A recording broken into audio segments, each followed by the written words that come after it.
नमस्कार मित्रांनो, स्वागत आहे माझं पहिल्या व्लॉगमध्ये. सकाळी आद्याचा फोन आला. आद्या बोलला रामलिंगला जायचं आहे. तसं गाडी काढलो, आद्याकडे गेलो आणि रामलिंगला जाण्यासाठी आम्ही दोघंजण निघालो. तर मित्रांनो, तुम्हाला रामलिंगला जायचं असेल तर सांगलीतून तुम्हाला ते 29 किलोमीटर पडणार आहे, कोल्हापुरातून 32 किलोमीटर पडणार आहे आणि जयसिंगपुरातून 17 ते 18 किलोमीटर पडणार आहे. मित्रांनो, तुम्ही तुमच्या फॅमिलीसोबत वन डे ट्रिपसाठी जाणार असाल तर अगदी योग्य ठिकाण आहे मित्रांनो. बघण्यासारखे ठिकाण आहे, खूप छान आणि निसर्गरम्य वातावरण आहे मित्रांनो. श्री क्षेत्र रामलिंग मंदिर हे खूप पुरातन आहे मित्रांनो. मंदिराच्या बाहेरील स्तंभ हे पांडवकालीन आहेत. बघा, ह्यो जो ब्रिज आहे तो इथं आधी नव्हता.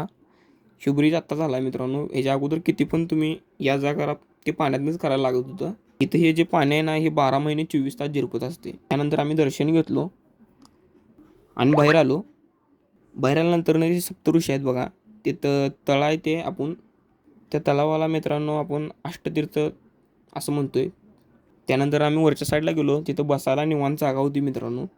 थोडा वेळ बसलो तिथं. इथं थोडा वेळ बसून आम्ही फोटो काढलो आणि तिथनं घरला आलो.